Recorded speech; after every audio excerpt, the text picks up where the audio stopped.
A very warm welcome to all the students. Channel पर आप सभी का एक बार फिर से स्वागत है और आज हम शुरू करने जा रहे हैं chapter number 3, the selfish giant. Selfish giant एक बहुत ही पॉपुलर कहानी है जो चिल्ड्रन लिटरेचर में काफ़ी मशहूर है और बच्चों के लिए लिखी गई है, जिसमें कि एक बहुत अच्छा मैसेज दिया गया है कि जो बच्चे होते हैं वो प्रकृति के और जो हमारा जो सोसाइटी है उसके लिए बहुत ज़रूरी है। और जब अगर कभी बच्चे रूठ जाते हैं तो शायद उसके साथ प्रकृति भी रूठ जाती है, और इसी चीज़ को दिखाया गया है, इसी चीज़ को बताया गया है, समझाया गया है कहानी जिसका नाम है द सेल्फिश जायंट। तो चलिए शुरू करते हैं कहानी का पहला part. Every afternoon as they were coming from school the children used to go and play in the giant's garden. हर आफ्टरनून जब वो स्कूल से आते थे तो बच्चे जाइंट के गार्डन में खेला करते थे। It was a large lovely garden with soft green grass. Here and there over the grass stood beautiful flowers like stars and there were 12 peach trees that in the springtime broke out into delicate blossoms of pink and pearl and in the autumn borne rich fruit। ये बहुत बड़ा garden था और इसके अंदर बहुत ही soft Hari Hari घास थी जिन पर कि ब्यूटीफुल फ्लावर्स ऐसे दिखाई देते थे जैसे कि तारे लगते हों। एंड वहाँ पर 12 पीच के ट्री थे। Peach peach kind of a fruit. उसके 12 पेड़ वहाँ लगे हुए थे जो कि स्प्रिंग टाइम में ब्लोज़म होते थे, और पिंक और पर्ल कलर के वो ब्लोज़म होते थे, और ऑटम जब आता था तो उन पर फल आता था।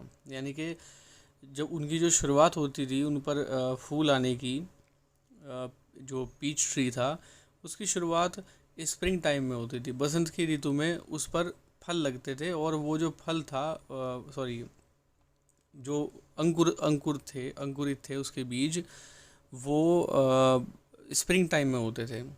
लेकिन जब ऑटम आता था तो उस पर फ्रूट आते थे। The birds sat on the trees and sang so sweetly that the children used to stop their games in order to listen to them. How happy we are here, they cried to each other. अब वहाँ पक्षी जो थे वो पेड़ पर गाते बैठ कर के बहुत अच्छा गाना गाते थे, जिसको बच्चे अपना खेल को छोड़कर बीच में सुना करते थे और सुनते सुनते कहा करते थे कि हम यहाँ कितने खुश हैं। One day the giant came back. He had been to visit his friend the Cornish ogre and had stayed with him for 7 years. When he arrived, he saw the children playing in the garden. अब जो garden का मालिक था giant, वो 7 साल अपने दोस्त ogre के यहाँ रह कर के आया था। तो जैसे वो यहाँ आता है गार्डन के अंदर, वो बच्चों को खेलता हुआ पाता है। What are you doing here? He cried in a very gruff voice and the children ran away. उसने बड़े गुस्से की कर्कश आवाज़ में कहा कि तुम लोग यहाँ क्या कर रहे हो, और उसके इतना कहते बच्चे वहाँ से भाग गए। You can see in the picture on the screen, he is the giant and he is standing in the middle of the children and he is threatening them. And the children are running to and fro in the garden. My own garden is my own garden, said the giant. Anyone can understand that, and I will allow nobody to play in it but myself. So he built a high wall around it and put up a notice board. Trespassers will be prosecuted. Giant ने कहा, मेरा garden सिर्फ मेरा garden है और मैं ही केवल यहाँ पर खेलूँगा, दूसरा कोई यहाँ नहीं खेलेगा। और उसने गार्डन के चारों ओर एक बड़ी सी दीवार खड़ी कर दी और उस पर एक नोटिस बोर्ड लगा दिया जिस पर लिखा हुआ था कि घुसपैठियों को दंडित किया जाएगा। ट्रेसपासर जो बिना किसी परमिशन के किसी की प्रॉपर्टी में घुस जाता है। प्रोसिक्यूट टू बी पनिश्ड, किसी को दंड दिया जाना। यानी कि जो जाइंट की बिना परमिशन के गार्डन के अंदर एंटर करेगा उसको सज़ा दी जाएगी, ऐसा लिख करके उसने बोर्ड बाहर पर टांग दिया। He was very selfish giant, बहुत ही स्वार्थी जाइंट था। The poor children had now nowhere to play. They tried to play on the road, but the road was very dusty and full of hard stones and they did not like it. They used to wander around the high walls when their lessons were over and talk about the beautiful garden inside.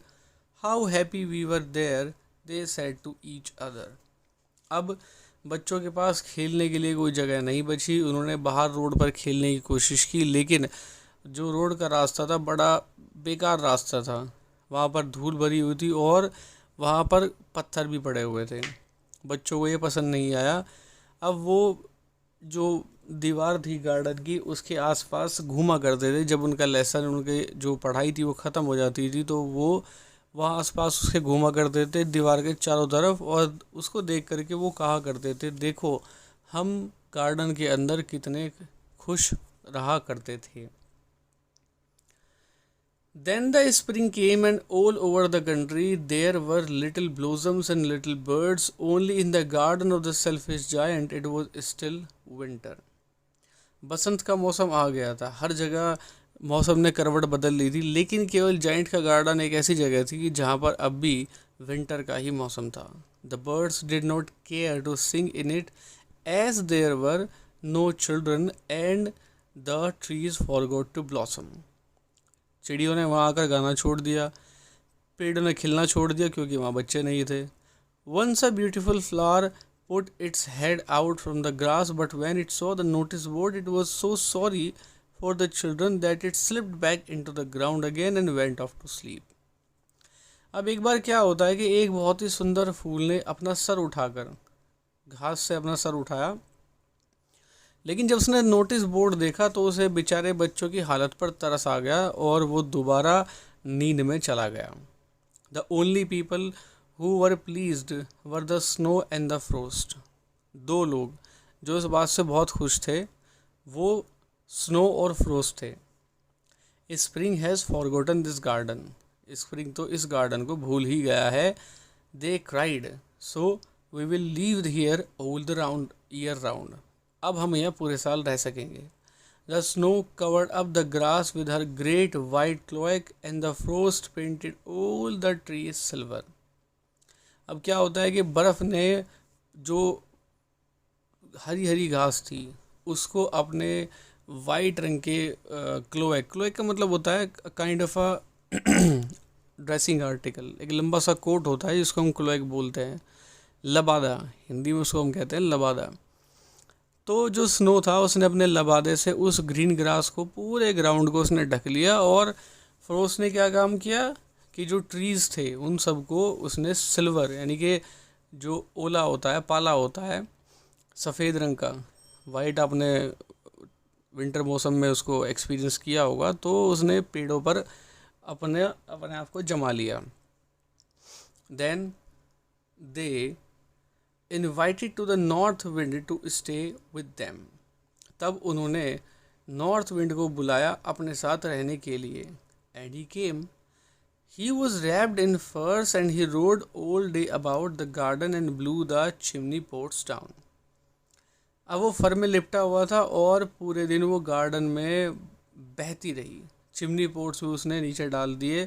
This is a delightful spot. ये तो बड़ा खुशनुमा जगह है। उसने कहा, we must ask hail on a visit. हमें ओले से भी बात करनी चाहिए कि वो यहाँ एक बार आ जाए। सो द हेल केम, और ओला भी आ गया। So this was the first part of our story, the selfish giant. अब फ्रोस्ट और स्नो ने अपने फ्रेंड हेल को भी बुला लिया और नॉर्थ विंड को बुला लिया। अब गार्डन की स्थिति क्या होगी, बच्चों का क्या होगा, गार्डन फिर से हरा भरा हो पाएगा या नहीं हो पाएगा, we will see the things in our next video of the chapter The Selfish Giant. Till then, thank you very much.